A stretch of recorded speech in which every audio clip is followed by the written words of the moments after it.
Chegou o dia de pagar o aluguel e a gente não tinha todo o valor. Entrou dentro de casa e disse: Karen, tu nem sabe o que tem aqui. De manhã, minha mãe estava aqui nos visitando e eu relatei isso e a minha mãe falou: vamos ao médico. Nossa, a gente passa tanta coisa aqui nesse país.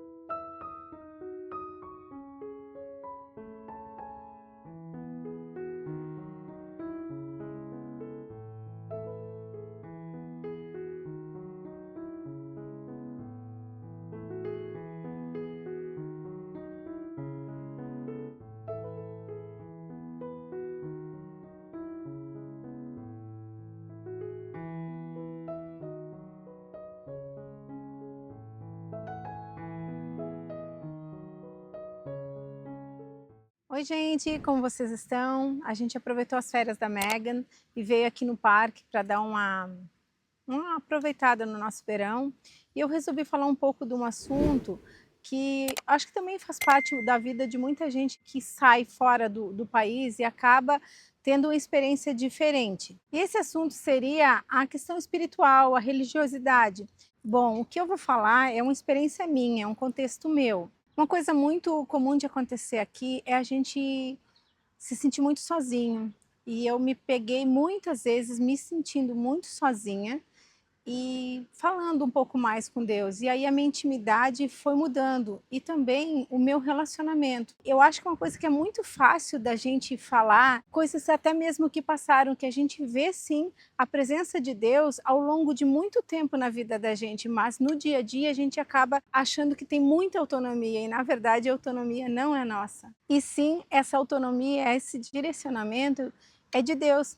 Eu posso ter como experiência quando eu ainda estava no Brasil, que eu tinha 17 anos e eu fui morar com os meus tios. Eu fui procurar emprego e eu passei o dia inteiro procurando emprego e não achei nada. Cidade do interior, vinha no final do dia, caminhando na rua com muita vergonha e levando a minha carteira contra a parede na mão. Até que um senhor me perguntou assim: ei menina, tá procurando emprego? E eu naquele momento até pensei que ele poderia estar querendo me assediar. E não, aí nasceu meu primeiro emprego. E a gente pode ver que já tinha o agir de Deus na minha vida, não só aqui no Brasil, mas eu acho que fica um pouco mais difícil da gente ter essa percepção, pelo menos eu tinha mais dificuldade de ver a percepção do mover de Deus na minha vida. E eu acho que quanto mais tu vai pegando intimidade ou maturidade espiritual, tu vai percebendo as coisas com mais facilidade.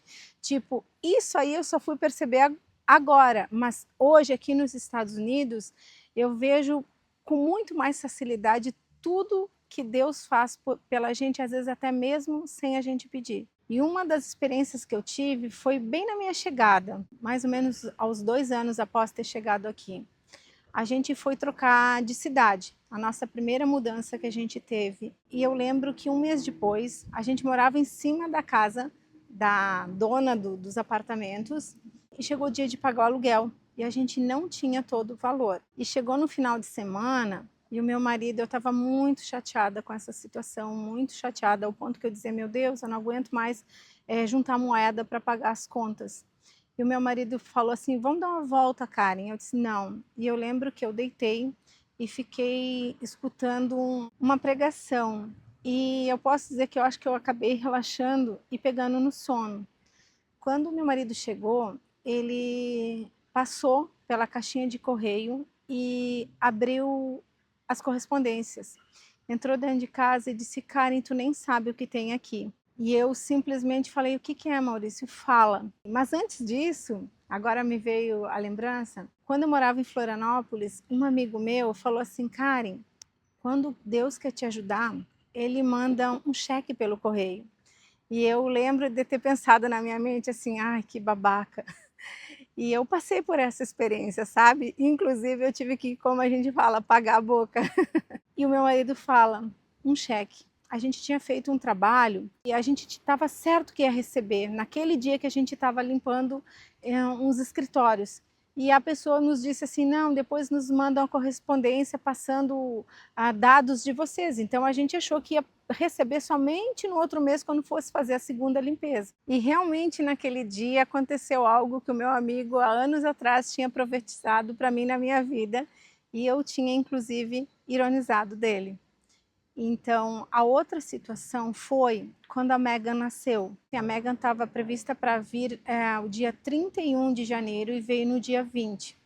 Na noite que antecedia o nascimento dela, a única coisa que eu tive de diferente foi um travamento nas pernas durante a noite. Eu fui tentar me virar e o meu corpo não virou todo. De manhã, minha mãe estava aqui nos visitando e eu relatei isso e a minha mãe falou, vamos ao médico.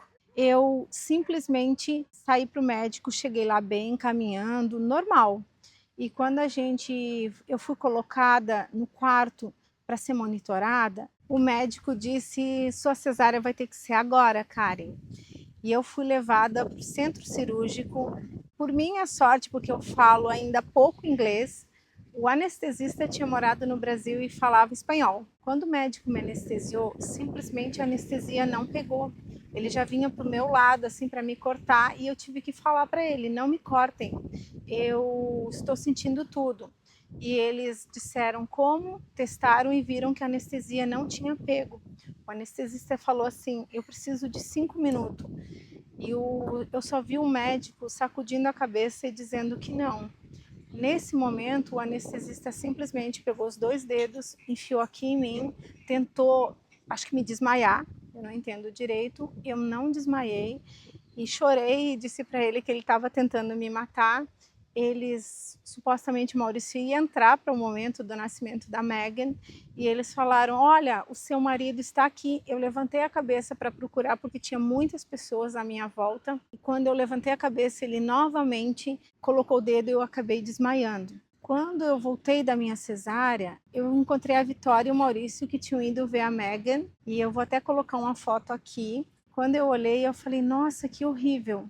Não é que eu estivesse achando a minha filha feia, mas eu conseguia ver na foto o quão sem vida ela estava. Naquele momento, eu lembro que eu disse para o meu marido assim, vai para o banheiro e ora. Então a Megan foi transferida para a UTI neonatal.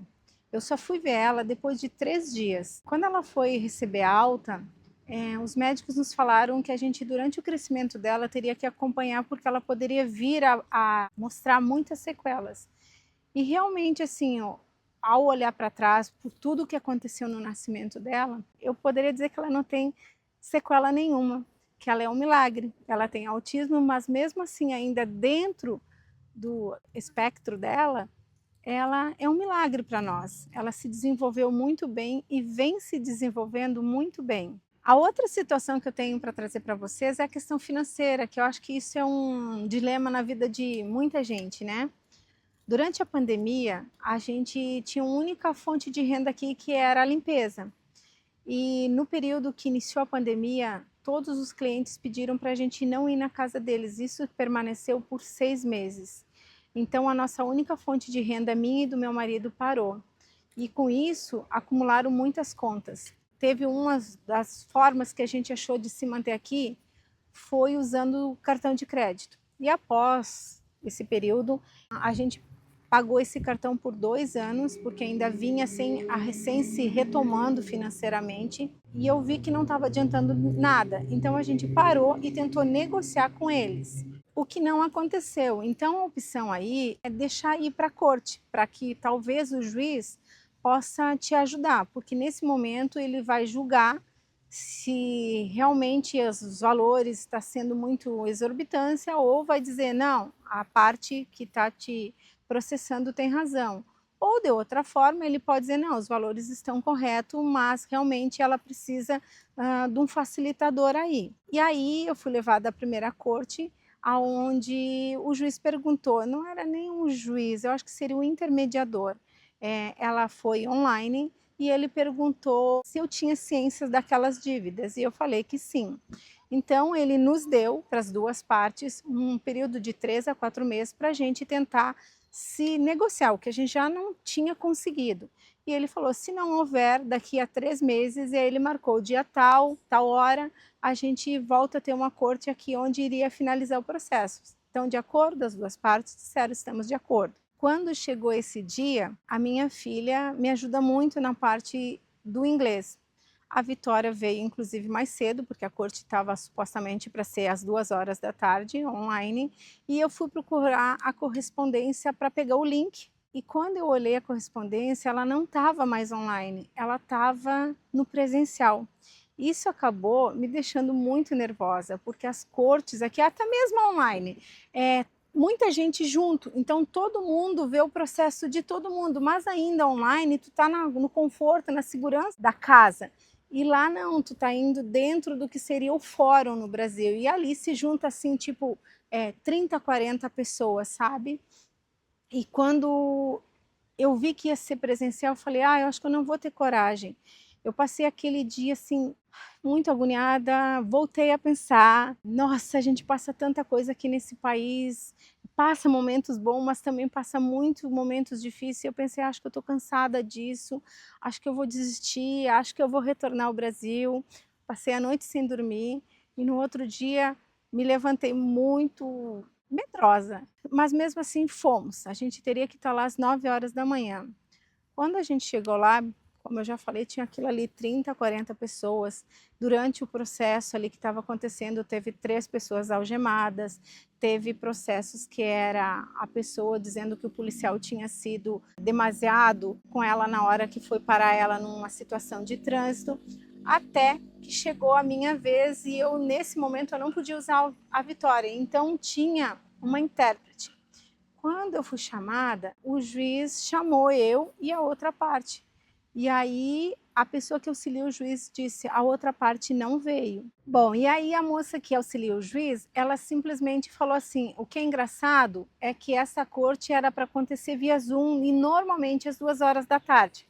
Aí o juiz perguntou, mas ela foi convocada? E ela disse sim, o papel dela está aqui. E ele perguntou, e a outra parte? E ela falou, a mesma convocação que vai para ela, vai para outra parte. Então, nesse momento, o juiz falou assim, bom, por falta de presença da outra parte, eu concluo essa audiência como encerrada. E aí eu fui e perguntei para a brasileira, para sempre? E ela foi e pergunta para o juiz, para sempre? E ele fala, bom, eles têm um direito de reabrir o processo, mas se isso não acontecer, sim, para sempre. Então, que forma Deus aí fez para isso acontecer? Se a correspondência não chegou, que é difícil aqui nos Estados Unidos acontecer, não chegou para outra parte, se algum funcionário dessa empresa não passou para a parte dos advogados a convocação, eu não sei. Mas eu posso dizer sim que por tudo que eu tinha passado na noite anterior, eu acho que Deus viu que realmente aquela cruz estava pesada para mim e eu entendi aquilo como milagre. Vocês não sabem o quão feliz eu saí dessa corte. Até o juiz, quando viu assim o meu rosto de alegria, ele deu uma risadinha e disse, tenha um bom dia. Então eu acho que a lição que eu posso deixar de relacionamento com Deus é que quando eu tinha lá os meus 17 anos e Deus já estava ali agindo, movendo na minha vida e eu não percebia isso, hoje eu percebo. Óbvio que a gente como ser humano, a gente é muito falho, a gente sempre acha que poderia ser mais, mas não, Deus está ali, Deus sabe exatamente tudo o que a gente precisa. Até mesmo uma coisa ruim agora é por uma outra direção que Ele tem para nós. O difícil realmente como ser humano é a gente entender isso. E eu acho que é por isso que às vezes a gente se conflita tanto com Ele. Mas seria assim, deixar ser amado, deixar ser conduzido pelo Espírito Santo, porque no final a gente vê o quanto isso é melhor. E eu poderia dizer que o importante é perseverar na fé, mesmo que às vezes a gente esteja passando momentos difíceis, o amor de Deus, o cuidado de Deus com a nossa vida, nossa, é algo assim muito bom de se viver e de se perceber. Então por hoje é só, espero que tenham gostado, espero que Deus abençoe a vida de vocês tanto quanto Ele tem abençoado a minha. Espero vocês num próximo vídeo e até mais.